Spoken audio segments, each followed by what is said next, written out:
sexually assaulting women you don't want recorded. Oh Okay, my well, God. and that's how we're starting because I just started. Okay, guys, what is up, guys? Welcome to the Political Spectrum podcast. Okay, so just a little opening before we get started. This is our first episode. The main point of our podcast is we're trying to collect a bunch of different people from different political spheres on the political spectrum and have them share their opinions. If you want to introduce yourself really quick, Danny, we'll start with you. Hi, I'm Danny. I'm the token liberal. And I'm Frank. I'm the token Republican. I'm Paul. I'm the token libertarian. Okay, so today we're going to be talking about the VP debate. We're going to be talking about what we expected when we walked into it, how we think it went, how the candidates, maybe what their goals were, and then the aftermath, and whether or not we think the aftermath's even relevant or not, based on what's been going on. Okay, so let's start with what we thought was going to happen with the VP debate. So what were your expectations when we walked into it? Because it was certainly didn't expect what happened to have happened. But what was your expectations originally walking into it? To be two boring white guys debating. It wasn't that. Tim Kaine decided to play a little hardball. Interrupted Mike Pence 70 times. I think you overestimate how exciting that qualifies. I think it was still two boring white guys debating. I underestimated how it can go. I mean, I thought it was pretty much exactly what I expected. Just maybe the showmanship was unexpected, the way it happened. But it was basically Tim Kaine trying to call out the Republicans and Mike Pence trying to say, "Oh no, there you go again," and even actually brought that fucking line out of the museum from Reagan and literally used that phrase. Good times. I mean, my expectation was that it was going to be boring. Like, in my opinion, like I thought I would not have fun watching it, but watching it, I actually found that I thoroughly enjoyed it because I thought it was a good change from what we've been seeing from both the primary debates and mostly the Republican ones. Democrat ones have been pretty substantive, but the presidential debate that we had recently was not that much substantive. So I was actually, I don't know if I was happy with the change or if I was just happy that it was like actually had substance, you know? Probably substance. Yeah, probably. Because I can say There's more substance, I want to say, than the last one. So yeah. Because I would argue one of the reasons I was plenty satisfied with the presidential debate was Clinton actually mentioned, at least offhand, some policies from the left. So don't really register with you two, but I at least am fine with the passing classes because, quite frankly, as long as she beats Trump, I'm willing to deal with her having to devote 50 minutes of the time to attacking. Fair enough. I mean, that is what most presidential candidates have done anyway. Thorough attacks on their opponents, and it's usually been successful. The ones that do it, better than the other one. Usually, the Republicans have a policy that they propose as they're insulting each other. Right. When Trump is just full-on insults. No, that's not true. That's not true.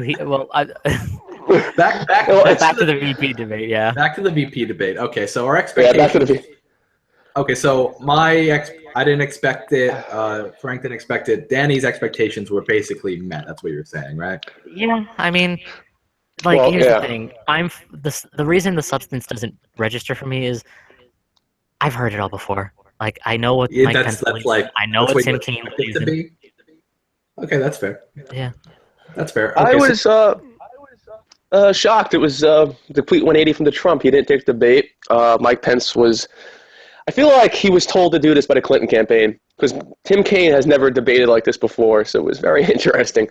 Like, he was told to be the attack dog. Oh, absolutely. And it was very interesting. So jumping into the actual debate, we actually have...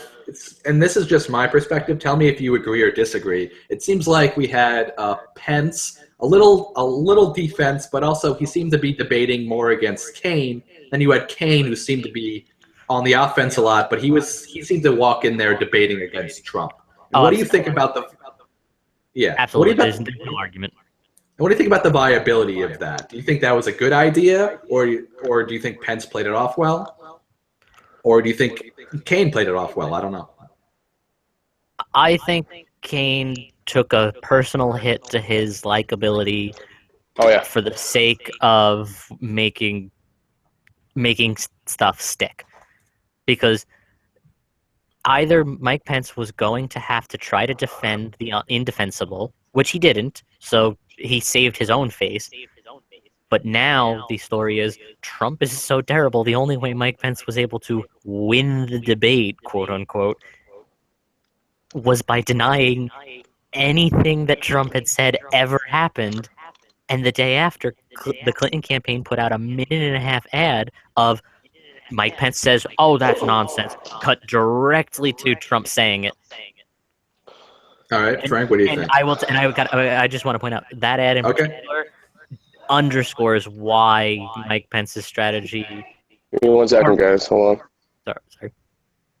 Yeah. All right. So, I definitely see your point against Pence being on the having to be on the defense and maybe not being able to defend Trump on certain things.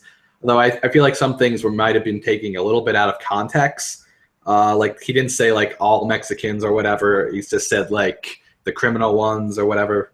I mean, there's some things I feel like they purposely played up, and maybe that's politics. I understand that. Yep. I mean, not to relitigate that one 1.5 years after the case. Well, they brought it up. No, I know. I'm just saying I don't feel like going entirely on litigating that one. The reason that one sticks in the craw of most Latino voters, and having listened to a lot of them articulate this point, is he didn't start by talking about criminals. He started by saying, he basically starts with that and then goes, oh, and some are good people.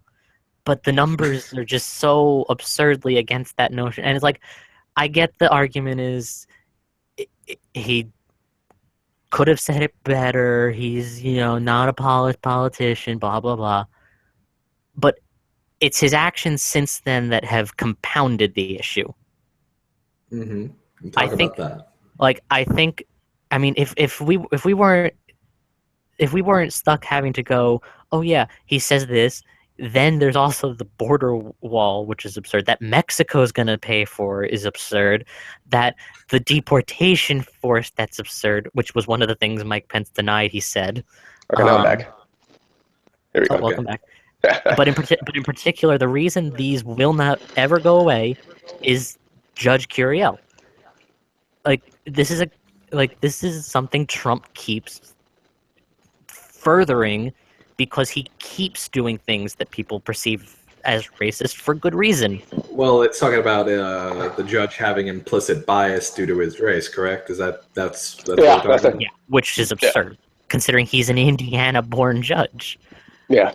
But anyway, the reason you could argue the specific offensiveness of that first quote, but the reason Kane brings it up against Pence is because most people know the line, and it just quickly underscores all of in a soundbite.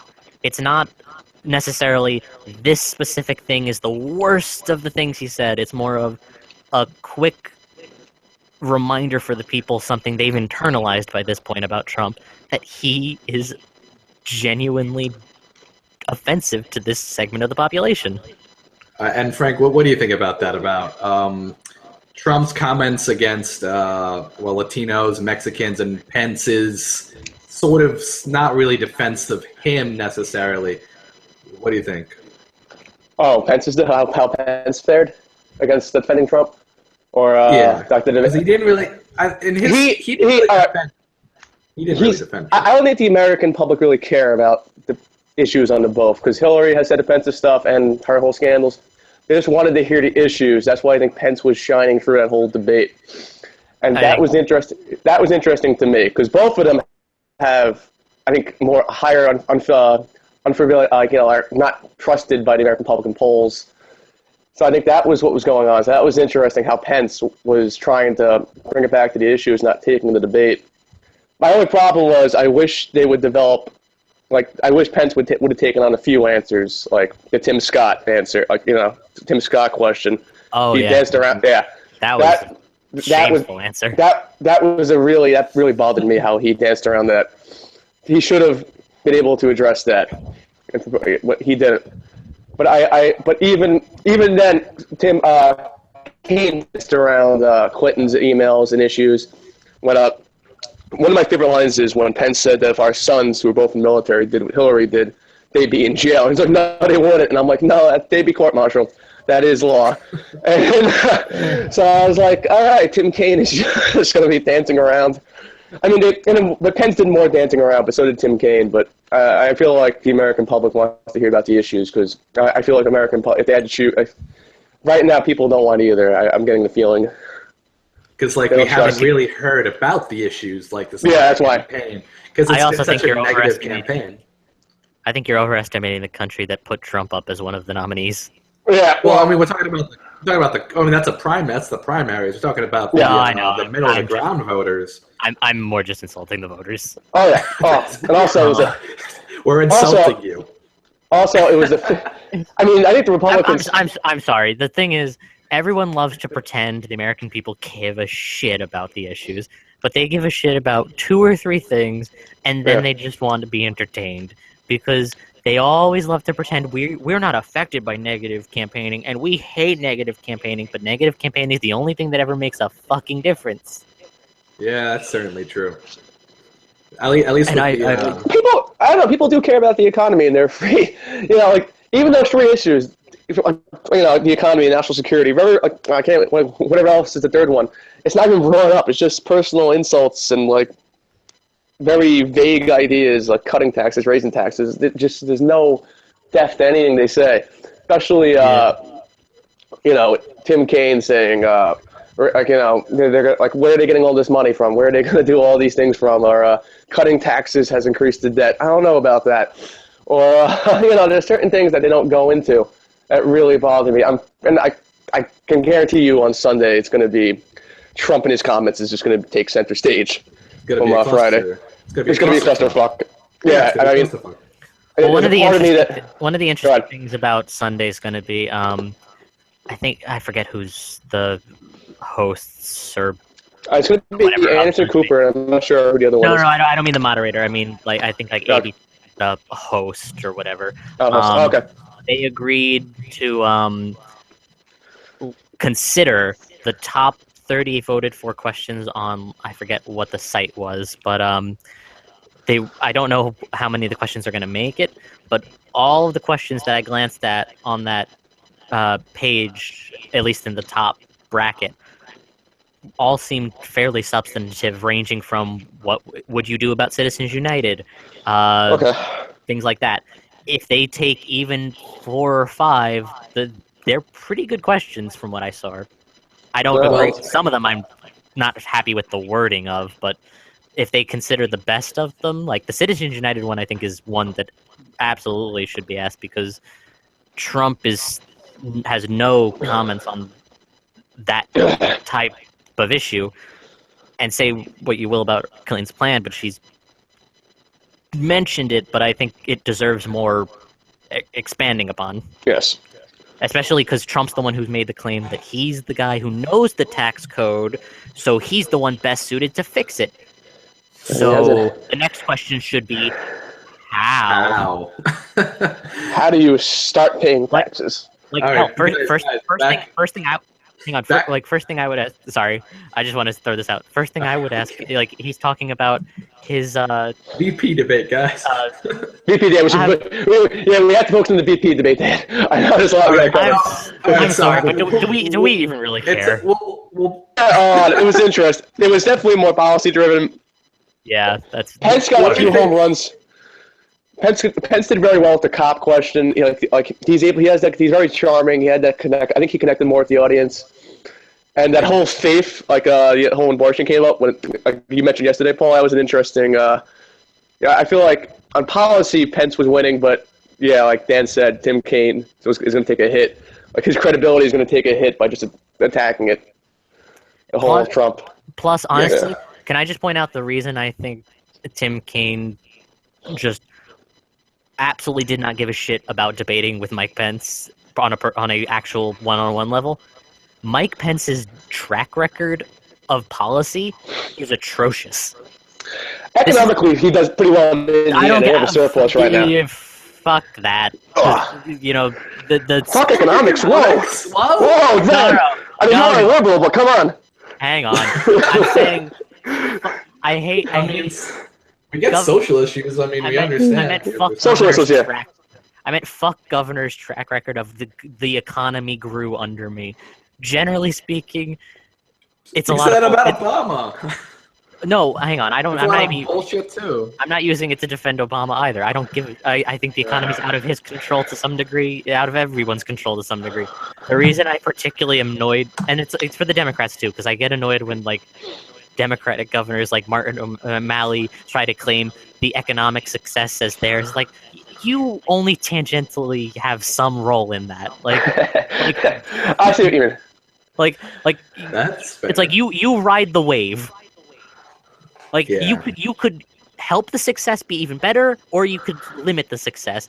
But generally speaking, you're going to be successful because that's just where your state is going. Just being at the right place at the right time. I mean, maybe policy is passed by people. Like I said, I'm not saying he deserves no credit or deserves blah blah blah blah. I'm just saying, like, the surplus in Indiana, I don't think is as significant a marker as like specific things he has done policy wise. Okay.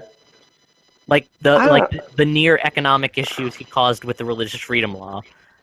The fact that he's a guy who passed a law saying if you have a miscarriage, you have to pay for the funeral of the fetus. All right, yeah, that I can agree is a little out there. But I feel like governors are the leaders of that state, so they can, in a way, influence policy that can be passed or not, depending on how strong they are. Listen. Yeah, so that's, I disagree with you. I'm not saying he can't bring it up. I'm just saying if this was a primary and he brought it up, whatever. Okay, I get it. You're trying to make yourself seem the coolest, but he's trying to argue the Trump-Pence ticket. Like, I don't give a shit what he did in Indiana. What is he going to do in the White House? What is Trump going to do in the White House? If he was the main nominee, it would show like governing abilities. It just shows. Oh, if he was the presidential candidate, there'd be more viability to the discussion. Yeah, more. I agree with you. I guess he just said that because in a way that he can influence Trump, which I think everybody knows that it's not going to happen. Bullshit. Yeah, which is kind of sad that I'm the Republican token. I'm not defending my party's nominee, but that's. Hey, so, you and the most of the party today, as we're recording this. Yeah, we're about 5 withdrawn endorsements today. Yeah, Kelly Ayotte withdrew. Asked him to step down. So I'm surprised by that. But anyway. Yeah, probably because she realized, oh fuck, I'm about to lose my Senate seat. Well, she's winning her seat now, but who knows after this? But it's the VP debate. After initially watching it, I thought, wow, Pence is totally won that and ass kicked it. And I'm like, wait a minute, I think Tim Kaine intentionally did this.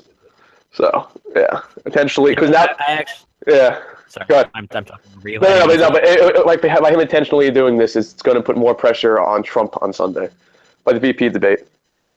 Because now he has, it's going to be more pressure on him to defend his record now, which he's horrible at doing. But go ahead. It also created defend his record. Sorry. Go ahead. No, you go. I'm doing all the talking. Okay, so because Pence couldn't really defend Trump's record, so that's something that Trump has to do on his own on Sunday, and we'll see how. Well, honestly, we'll see how that goes. Honestly, I don't think Trump doesn't have a good track record of defending himself properly, and I think we know that. Although he got out unscathed in the primaries, but I don't know. We'll see how that works. He usually just ignores it. That's usually how he goes about it. He just ignores it, and then eventually it goes away until someone brings it up again. It's like, oh, well, XYZ and Iran deal and whatever. No, that's nonsense. That didn't happen. The Iran deal, when Tim Kaine said, no, we stopped Iran from getting nukes, I'm like, I don't know about that. Yeah, that is very inaccurate. I was like, whoa, wait a minute. They're like testing, they're already like taking it like challenging it like the deal, and like we did kind of bribe them. Well, not kind of we did. So it was Well, interesting. hang on. The tech. I mean, yeah, it's debatable because Yes. technically speaking, that is a separate issue that's related that we sort of tied to it as a bargaining chip because Yeah. legally, I think we were subject to giving them back the money because of blah blah blah. Not important. I was actually going to defend both of them in a way on this one. The Iran deal is way too complicated for a 2-minute answer. Oh yeah, no, it is. In either direction. That is true. That is very. That's like a 4-hour long debate on just that alone. Like, But I feel like it's a complicated issue. I feel like the moderator was so awful at like Jesus control. Christ. So let's talk about the moderator. So what was her name? Elaine something? I never heard of her until this debate. Elaine Quijano? Is that it? She's like a ABC or CBS. CBS. Lower rank host of something. So you don't think she did a good job? What do you think she lacked that maybe the previous moderators have succeeded in? Substantive questions.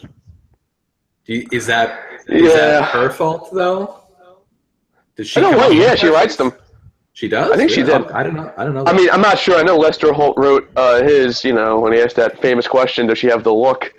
But even if she didn't write them herself, she should have had enough worded properly, maybe better worded. Enough foresight to ask someone with some idea what they were doing to write the questions for her, if that was how it was done, or if she wrote them herself, they weren't written well. Like, however it was happening, they were just bad questions.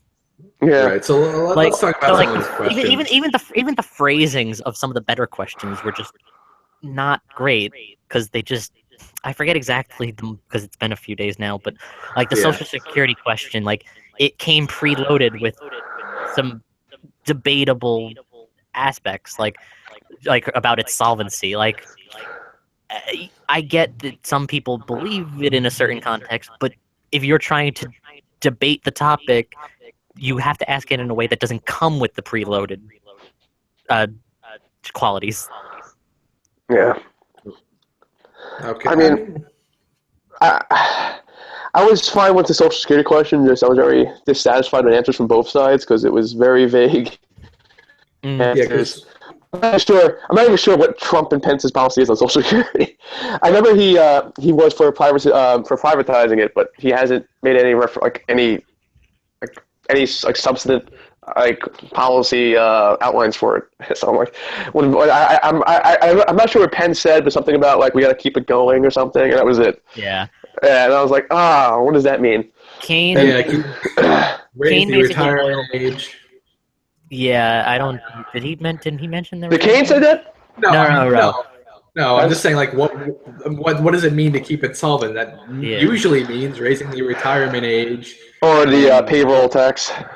Or the payroll, exactly. And honestly, people our age basically have this basic assumption that we're never going to see any of that money ever.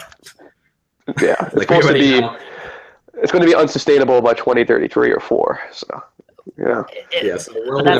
But that's also where some of the preloadedness to the question comes in. Like in its current form, they'd have to cut back on the benefits. Or raise the age. Yeah, but even then, like by most accounts, the money is there to keep going for quite some time, just not in its exact form. Like that's the part that starts to bug me. Like they would have to, when you load the question as Social Security is gonna be gone, how will you solve it? It's like that seems like you're wording it poorly. Like the trust fund, like the Social Security fund can keep it going if the payroll tax is altered or the age, or both. Or benefits are cut, which I don't think any politician is going to do because that's suicide. On a viability point, on a viability point, that's what you would have to do to save Social Security. Although it's like Frank just said, it's never going to happen. And also, that was to happen, and it would still be increasing taxes. And which is not very popular at all. And and it would be more money out of your paycheck, so everyone in the public would be upset, and the younger people who still know listen, I'm going to be paying way more than I expected to pay in the first place, and you still don't know when you're younger if it's going to be solvent by the time we're retiring. We won't be retiring till like 70, 80 years old, probably, the way medicine, the way a lifespan has been working. So, you know. Well, and this is where the debates frustrate me, because you can't expand on the policy proposals you've already laid out on account of you boil down to 2 minutes answers. I can't tell you what Trump's policy is, because the man has so little policies spelled out. But I can't. I'm gonna agree there. Keep going. Here's just like a sample of just the undebatable aspect of how much policy is put out on either side. Trump has roughly 10,000 words of policy that he's put out there as a campaign total. Clinton has over 100,000 words of policy. Yeah. Just out there for you to read. And one of them is, and this one I actually do know enough to kind of scrape at, not enough to really get into the gritty of. She has a new proposal for the payroll levels. It involves creating a new bracket. It involves changing it at a higher level for the higher levels. Mm-hmm. Obviously, that's debatable, but she has a policy that does change the payroll tax. Yeah, Trump's whole campaign is not focused on policy. It's focused on throwing as much firebombs as you can to make the other person look like an asshole. Exactly. And of the 10,000 words of policy, I don't know the number, but I guarantee you a good chunk of that was mostly related to the wall and the Muslim ban. Yeah. So let's talk about going on that. Let's talk about national security and how we thought the VP debate handled national security. Now, a lot of that seemed to be boiled down to talking about Iran and ISIS. Don't forget Russia. And Russia, yeah, Russia as well, which is Trump trying to run from Russia nowadays. Oh, so let's talk about. No, Trump's not running from Russia. Pence is running from Trump. That's true. So I want to talk about Kane's comment. I want to talk about Kane's comment that he made. He says that he thinks that terrorism is like, what do you say? Terrorism's down, or we're more safe now from terrorists than we were. 8 years ago. Which I entirely doubt it. It's statistically true. It's statistically true. Really? Well, not in our homeland. We've attacked more. 8 years ago? Yeah, 8 years ago we've had more attacks on our home since 9/11. So I don't know what statistic, but I mean, in the world, maybe they are, but I think they're more ferocious and more gruesome. Not in Western civilization. They're Western civilization. Yeah. Yeah. Western civilization. Yeah. But in I guess if you want to compare it to terrorist bombings in Iraq, yeah, they're down. But now Western civilizations, they're increasing, and that's why I think it's more detrimental, because it's never happened in those areas before. And it's becoming more of a global thing. Well, it has happened, but now it's more frequent. But no, exactly. Yeah. Go ahead. But it's also more complicated than that, and part of the reason some of these attacks have gotten more deadly is they've changed to, instead of doing these bombings that don't usually pan out the way they want them to, they realized, guns. Yeah. We can use those.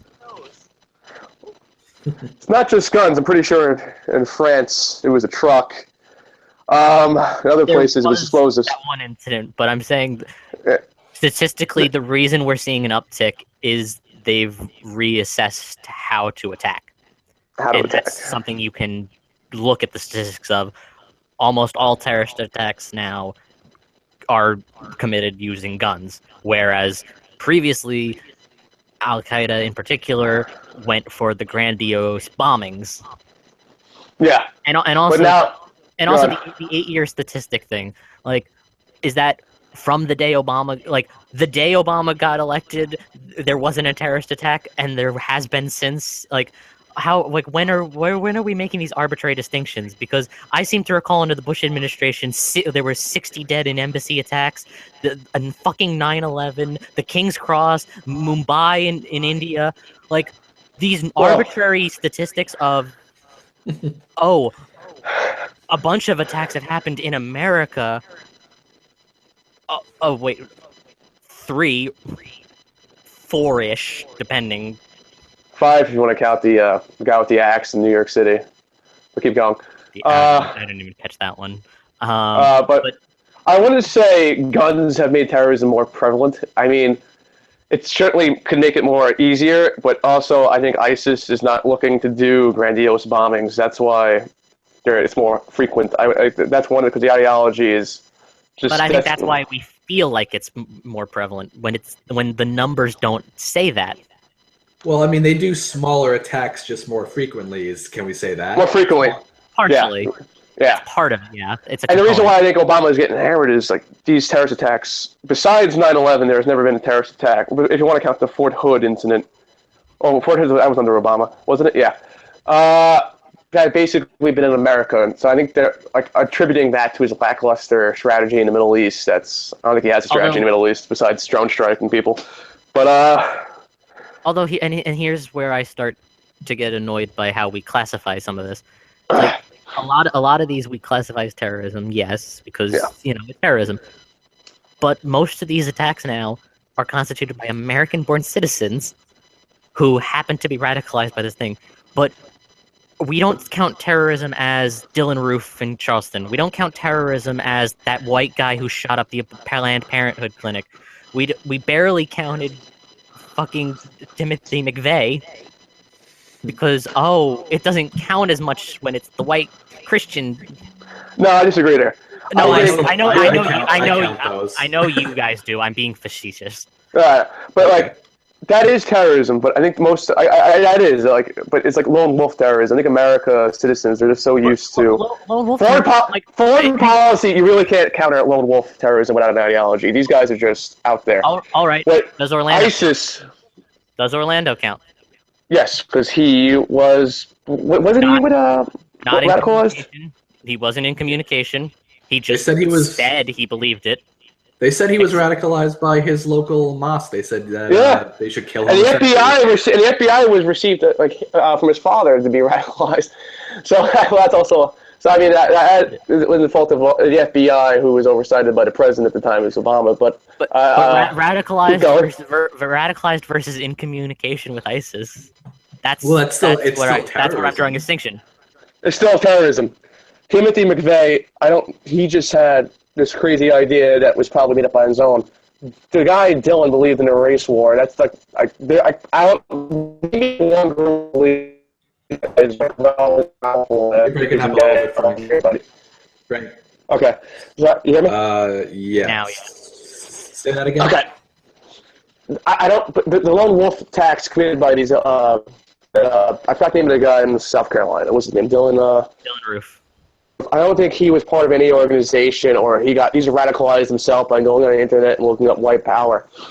But there's no organization that's sponsoring white power with funding and has resources that can spread.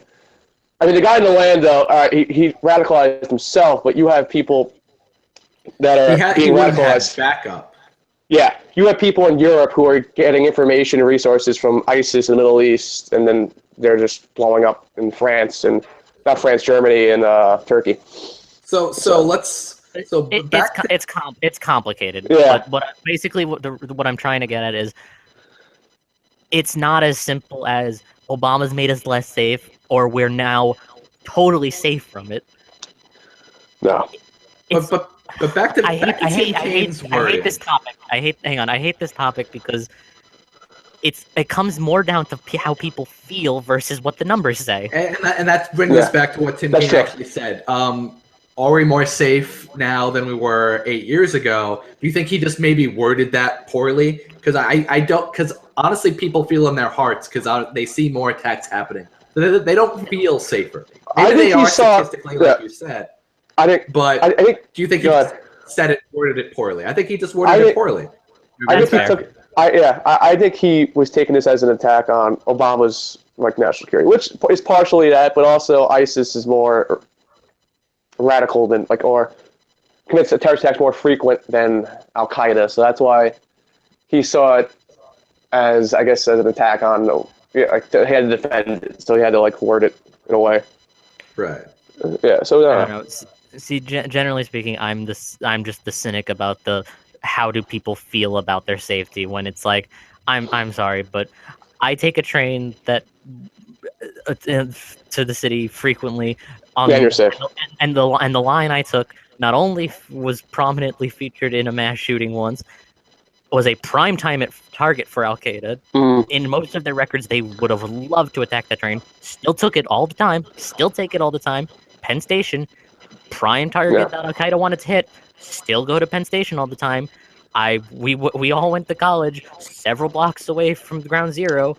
We all went to high school during the years that followed Columbine. My fucking high school was a target for a mass shooter twice. The same guy. That didn't pan out. I still had to go to high school. Still went to high school. Generally speaking, I hate this bullshit that mostly gets perpetuated by Midwesterners who have never had to deal with a fucking terrorist in their goddamn lives, talking about how unsafe they feel. We're not getting a lot of views in Midwest, I can tell you that right now. Yeah.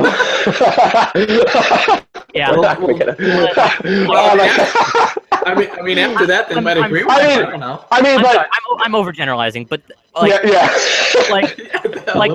obviously, I'm overgeneralizing, but the Boston Marathon bombing, I don't see Boston as a particularly Trump safe haven, or Orlando. I don't think is, but Florida is obviously a swingier state. I agree. San Bernardino, these aren't that's the closest thing to a out there attack, but these don't take place.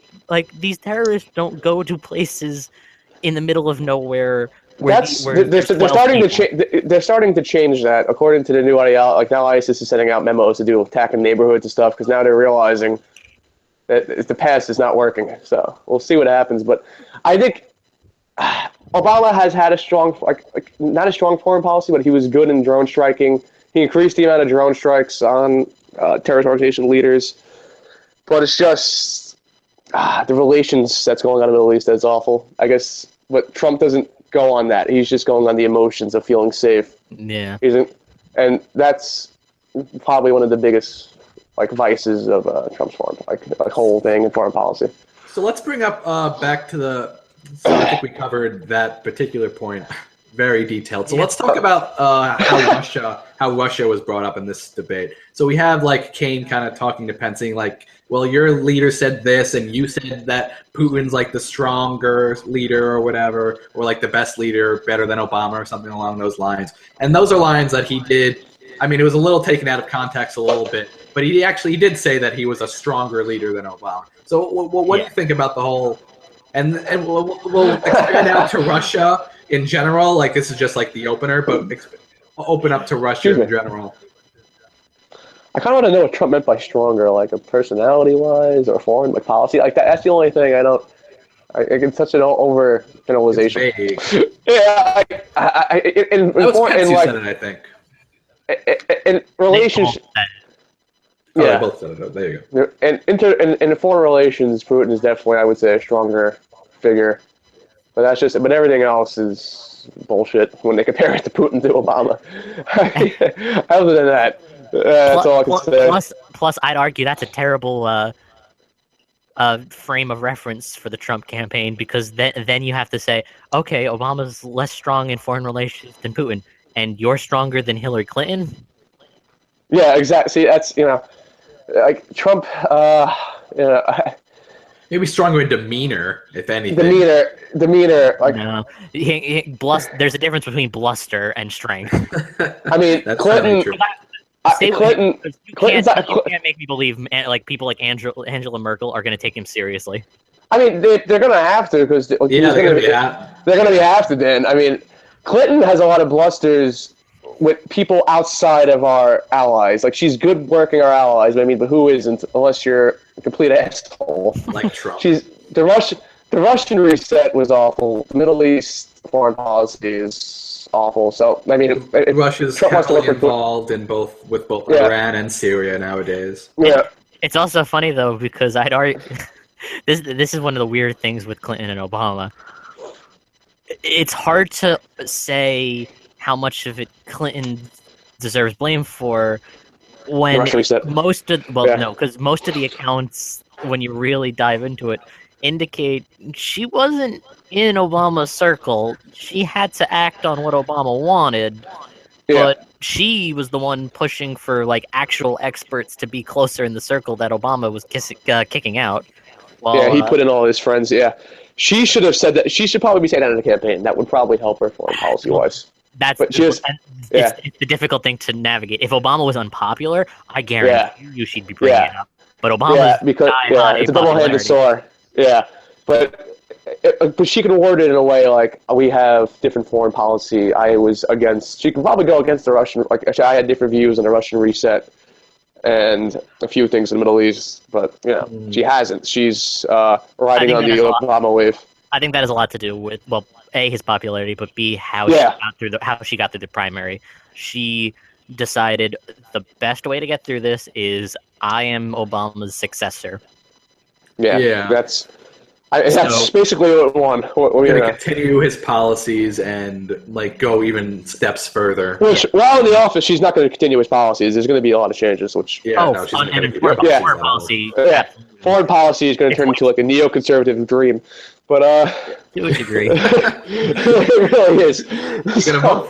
You sound like you want to vote for her now, Frank. No, but it's a double-edged sword for me with that. But and I'm the token Republican, so I can't endorse her on it right now. But especially after Friday's comments with Trump, I'm just not going to fix up her on the November 8th. But Well, we're gonna get into those comments after we should do that tomorrow. VP. I want to. Okay, I we'll do that want tomorrow. to. Because Well, I think it's that's actually key to the fallout, though, of the VP debate. that's true. Speaking of VP debate, let's just jump into the last question, and then maybe we'll get into like the fallout stuff. So the last question they asked was about faith, and that's something like, I mean, personally, I'm an atheist. Frank, I know. Okay, Danny, that was loud. That was the point. So, I know, but Jesus Christ. Okay, so personally, I'm an atheist. I know Frank's an atheist. Danny, I know you're somewhat religious, or at We're least definitely not going to get a lot of viewers. I'm just going to throw that out. Who has watched 3 atheists shit talk? Well, I know what Dan is. If you figure it out, let me know. The faith question just seemed to be out of its time, in my opinion. What do you guys think? No, I don't know. Because most of America is religious, especially a lot of blue-collar people, independents, and immigrant groups. Declined, though, recently. I want to say Hispanics, Latinos, and African Americans are religious. I can see why they want to ask that, Yeah. but it's. I guess they But are. I think it was like all right to ask. I don't know what Dan's opinion on it is. I was annoyed with the question, not because it's an unacceptable question, yada yada. I just think it was a waste of time Unacceptable. in a 90-minute debate that you only get the 90 minutes with the VPs. Especially because the way it was asked wasn't policy-oriented. Kane turned it into something policy-oriented, and Pence kind of followed suit. But it wasn't a policy question. It wasn't how does your fate dictate your policy decisions. It was how does your faith inform you? Like, it's just, that's the fine question in an interview. But You have difficulty with your faith or something. Yeah, or something like that. But it's like, it's the goddamn VP debate. If you're not going to at least turn it into a policy-oriented faith question, I think you are wasting my time. I feel like, Again, I think the answers, I think, turned it into something, but it was a terrible question. Yeah, the way they both responded to it, I actually liked both of their answers. I respect Kane's personal belief on the death penalty. I'm against the death penalty, but he says that he can't really fight against it in Virginia, which is fine because it's the majority what the majority of the people want there. And then Pence, again, I don't agree with his position on abortion. I am pro-choice, although up to a point. He talked about partial birth abortion, which, of course, is iffy subject. We won't get too into that there. But keep going. I thought they both handled the question very well. Like Danny said, they edged it in the proper direction, starting with Kane. And maybe if they started with Pence, I don't know where it would have gone. But I think he still would have brought up. I think this question, like this question 100%. also, I think, is the one that highlights what Kane's goal was. If he was debating Mike Pence that night, he would have had a list a mile long that shows that Mike Pence is one step removed from a goddamn theocrat. Or very social conservative, as most Americans, or I want to say a good percent of Americans. No, a good percentage. I want to say more than a quarter. I would say 30 to 40%. it depends on the issue, but on abortion, There's also But, like, scalability. well, that's also a way more complicated issue. Yeah. There's a reason, as the trends have changed on various issues, that one's still like a 50-50. Yeah, but I thought it was all right. I do wish there were more.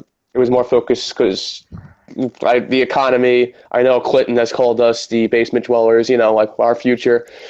You know, we should need to focus on that. But do I have to try to explain the full context of that quote, or are you? No. I'm just being annoying. We watched the clip. We know, but I thought so, but you wouldn't imagine the amount of times I feel like I have to. I feel like it's mostly Bernie Sanders supporters who are pissed off about that comment. I just want to throw that out there. Especially the ones who didn't actually read the comments. Yeah. I mean, those are all the Jill Stein supporters. We should get a token Jill Stein supporter. We should go on Craigslist. No. All right, we'll do it. No. It's a political spectrum. We need a Jill Stein Bernie guy or girl. It doesn't have to be a guy, but Wi-Fi kills. I'm sure we can find. I'm sure we can find someone. Listen, Wi-Fi only kills if you survive your vaccine long enough not to get autism. Listen, I'm using Wi-Fi right now. I'm slowly dying. No, that's this conversation. This conversation. We're gonna have a lot of viewers. We're gonna have the best viewers. We're gonna have all the viewers. I mean, it's just in the Midwest. We're winning bigly with viewers. Please like, comment, and subscribe. Thumbs up or thumbs down if you disagree with us. Listen, if you guys wanted to be liked, you shouldn't have decided to do a political podcast. That is also true, but I'm not going out there to be liked. I'm just want to get the point of view. Let's grab America's. Let's see, you guys. 2016. Oh boy! All right. So did we want to bring up the what were we the comments? Yeah, the comments. Can I actually just? I only want to bring them up in context of the VP debate and why I think Mike Pence's strategy has now officially gone up in flames.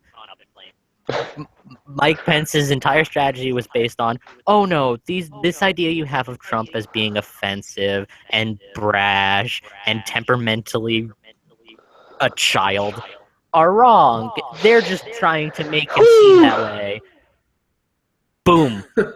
Gone. Yeah, let me add on to that, Dan. I'm reading a lot of articles. One was from Politico. I know I shouldn't count that because it's just one article, and Politico does bend to the left. But it said Mike Pence was beside himself with frustration and anger. He also denounced the comments, but he's still going to stand by him.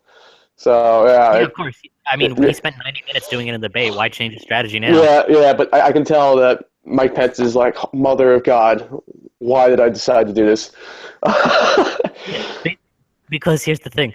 The VP debate doesn't make a huge difference, but now Mike Pence is on record as being unable to defend the previous comments going into this. But in defense of Mike Pence, nobody had any idea that these comments were out there. This is like 2005, so I don't know. Exactly. Yeah.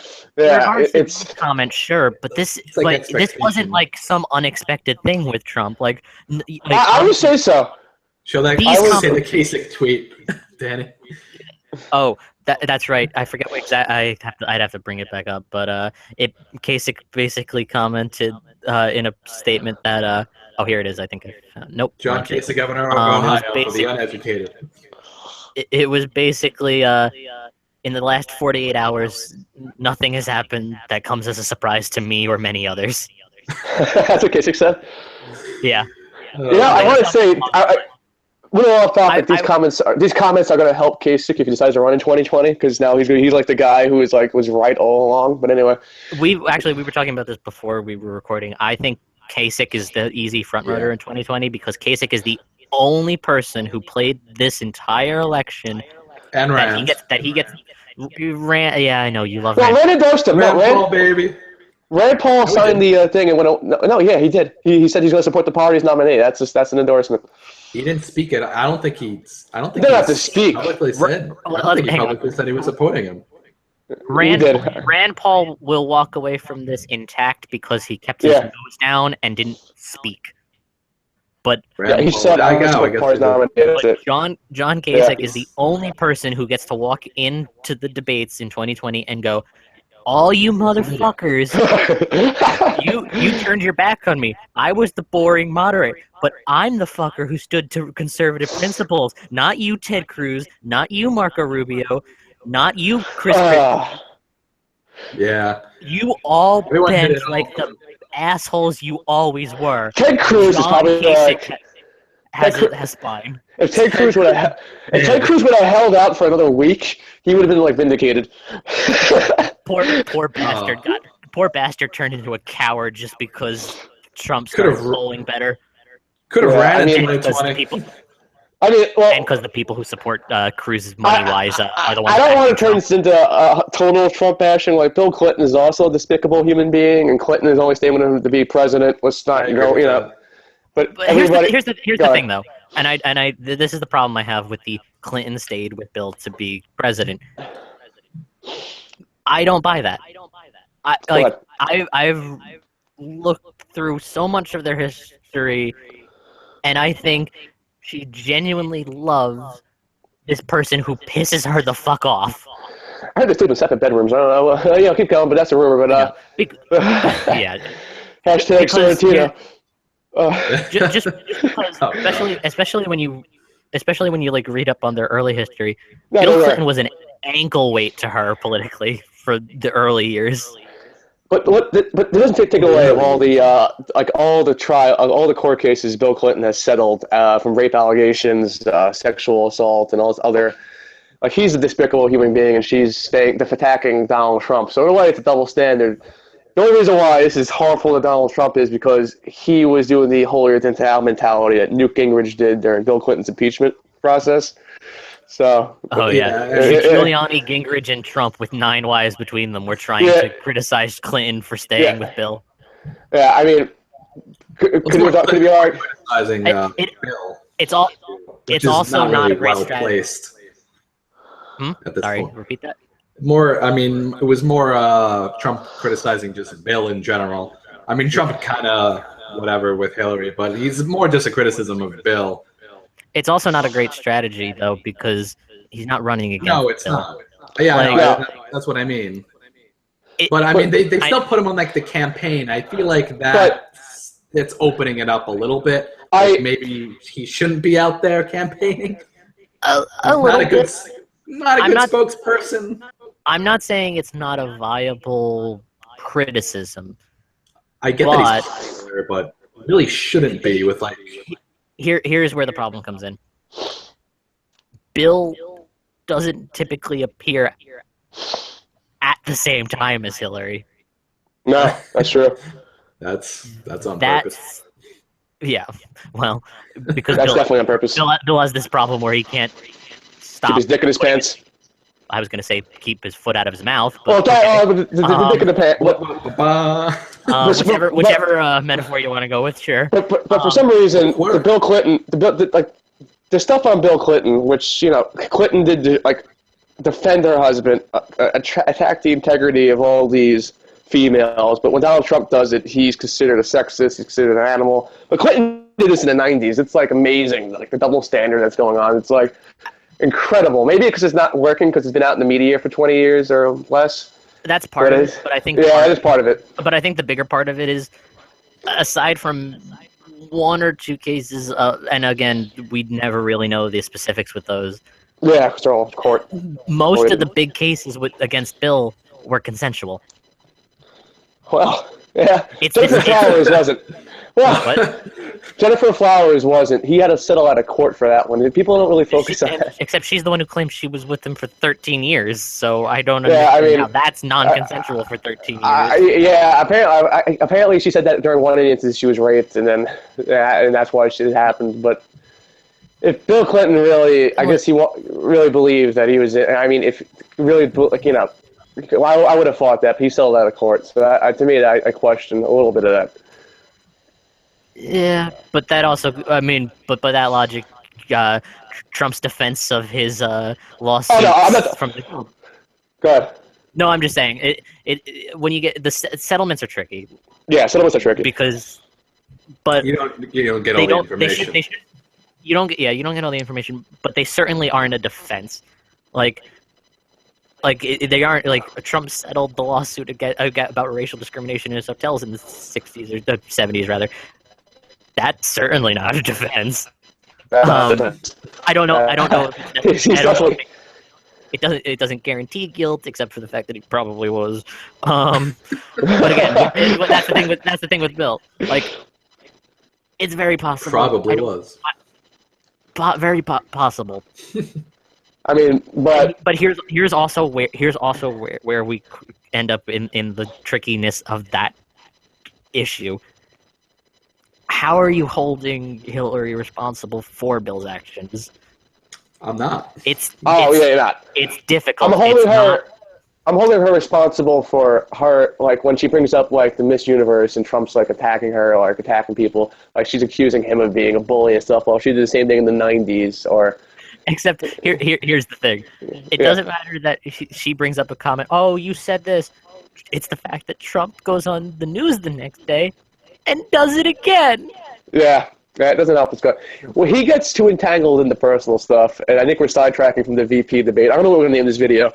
well, hang on. I think the debate and aftermath. That's right. Yeah, we were talking about this in the aftermath, and the reason I was bringing it up in the context of it destroys Mike Pence's. Bring it home, Danny. It destroys Mike Pence.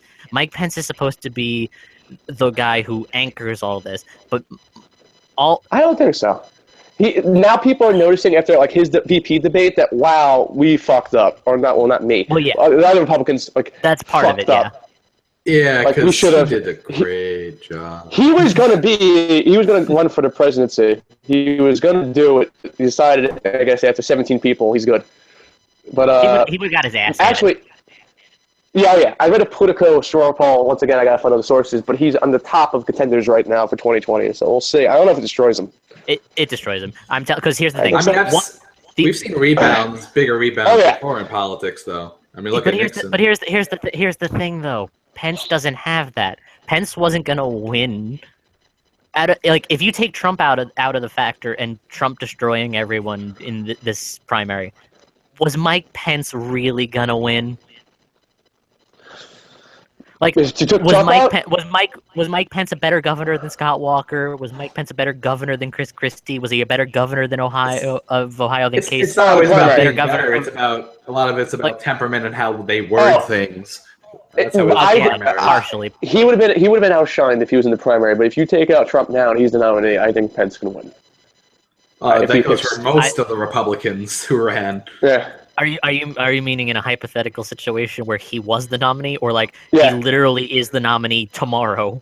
Yeah, I want to say if he becomes you don't wipe that shit clean in a day. No. If Trump well, he can't do it anyway because there's absentee ballots being casted anyway. But yeah, he's hypothetically speaking. Yeah, the Republicans are stuck with him. But hypothetically speaking, I felt like Pence would win right now if he was nominated from the start. But yeah, because I don't think it destroys him, but I don't think Pence is going to even bother to run in 2020. I feel like he wants to go home and never enter politics after this. I mean, even Clinton, after all of Trump's scandals, is only winning by like a few percentage points. So that really goes to show like the way people perceive her. She's actually starting to skyrocket as the third-party support is bottoming out. Not for we'll me. See after the next poll, see what happens. Johnson's polls are starting to collapse, and we'll see how that result is. It's because of all the liberal media attacks, but we won't get into that right now. What's a lepo? Oh yeah, that's an entirely different discussion. Who's in charge of North Korea? The best is he can name five rappers, but I'm not going to go there. I'm just going to. Is Aleppo a rapper? Maybe after the election, we should do something on the third parties because I think we should do like a third party biopsy. We should see how well they do in the election if either of them get the 5% that they need for equal funding. I think that would be an interesting topic to do.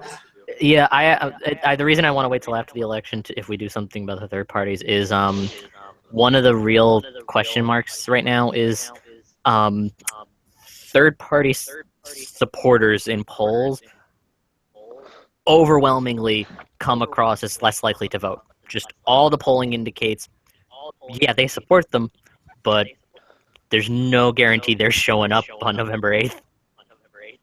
I mean, that statistically that would make sense if that's the case, because I mean, their expectation is they're going to lose. That's why. Yeah, but Yeah. that's the thing. At least if they're not doing well. So it'll be interesting to see what the end result is, because Jill Stein is not hitting 5%. She's just not. Even if her polls don't have her hitting 5%, she's not hitting 5%. Johnson's going to be interesting because his polls, even as they're collapsing, have him, probably at 5%. Yeah, So if they turn out, maybe. Apparently, RNC leaders are looking at options for replacing Trump right now.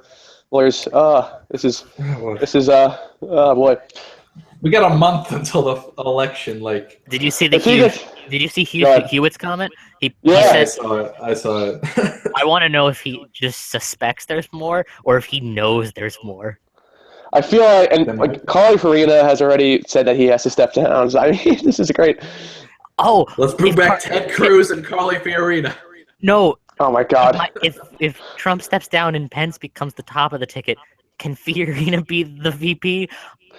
She was already promised. I just want to see if she can lose in an election 3 times in a year.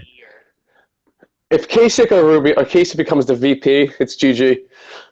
Or imagine if Kasich becomes the nominee because everybody was shit. Yeah. I don't think Kasich would take the VP if they were giving it to Pence, because he wouldn't even take it under try. He wanted to be the president. That's what he always said in his interviews. I guess Rubio or Cruz would be. I was adding a Cruz now, but I don't know who the hell they would pick for vice president. Depending on how the polling shifts in Florida, Rubio may take it just because he needs a job. And we'll see if Trump's. Rubio's not going to lose his seat. He's been polling consistently high above his. He's only polling a little ahead last I checked. That was before the debate. He was winning. Yeah, but it hasn't gone down in any commanding win. Yeah, and also I'd like to point out that was before the story about the Republican nominee breaking the embargo with Cuba. Yeah, but he's been polling above his opponent the whole election cycle. I want to say I could be wrong, but majority of the polls show him polling, so I doubt he's going to lose. Yeah, well, but this is the catch. And Trump has said a lot of shit during that time. But here's the catch, though. If his polling only has him winning by a little, turnout is the key. Yeah, we'll see. Trump if Republicans don't turn out, that 2 points ain't gonna save you. Yeah, it's gonna be tough. But a lot of people don't really identify as Trump voters, so we'll see what happens. The Trump theory. All right, so do you guys want to? Oh, but actually, I did have one last comment about Pence's victory and what it changes going into Sunday's debate. Okay, go ahead. Pence showed the Republicans what a win in a debate looks like. Yeah. It's going to build up expectations. Really, it's going to underscore how fucking awful Trump is in a debate. And also, Pence's advice to Trump was to be himself. Like, no, do not say that. Tell him to be like what you did. Be the opposite. Tell him to be like Pence. Be like Pence, Trump. Be like Pence for one debate. Even Ted Cruz is a better debater. I'm just like, Well, Ted Cruz, he's a great debater. I mean, he's a great. In Texas, he argued in front of the Supreme Court. Yeah, the only reason Trump was any good in the primaries, and I didn't even think he was good then, is he was great at you suck, fuck you, you're ugly. He would go silent. He was like the vulture after a battle. He picks up like the crumbs and whatever's left, and he wins in the end. But yeah, I've actually been saying it ever since the last debate they did. The only reason he did well up until the very last debate is anytime he was in trouble, he punched someone lower than him. Yeah, no, that's true. Anytime he was in trouble, fuck Jeb Bush. And all the Republicans decided to take out Rubio, Bush, and they focused on everybody else but Trump. So they're like, there's no way in fucking hell is this going to win, but look what happens. My favorite comment after the story we've been alluding to that broke, what the fuck are the Republican opposition researchers doing for 7-8 months? Yeah. Well, I was thinking about that. I was in the car today. I was like, why didn't the other campaigns? No, I think Access Hollywood released it. No, David Fahrenthold from the Washington Post found it. Did he? Okay. Also, Then- can I say? I just want to repeat his name. David Fahrenthold's reporting for the Washington Post about Trump has been award-worthy. The man is basically tracking down every dollar he's put through his foundation. It's A+ material he's been doing as far as like actually tracking down and just getting into the details. Speaking of funny, I actually want to talk about what Penn said in the VP debate about Clinton's charity giving like 10%, only 10% to charity, which was Not true. remarkably incorrect. Yeah. There's a reason the Clinton Foundation is an A+ rated organization by independent. 87% of it's like on a dollar goes. He was wrong there. Yeah, it was definitely wrong. A lot. Like not even a little, a lot wrong. And Tim Kaine was cherry picking the job increases in the argument too. I think the only say like 15 million. That was not true. Like a lot of those are temp jobs too, and a lot of the things. Yeah, exactly. So you know, it happens, but on both we'll sides. go with that. The exact. Are we concluding? Yeah, I guess we'll conclude. So we're going to be discussing the presidential debate either tomorrow night or sometime in the near future. Very, very soon, though. So this has been the Political Spectrum podcast, covering the VP debate and a lot of other issues as well, with Paul, Danny, and Frank. So until next, what's up? Midwesterners, we care about your safety. Just want to let you know that. That's all. I care about their safety. I'm annoyed because they're actually safe. Oh boy! All right, so that's please like, comment, and subscribe. Like and share. If you're a Westerner, we give you the right to dislike it if you don't like it. Except for Harambe. Okay. So until next time, guys. Peace. Peace.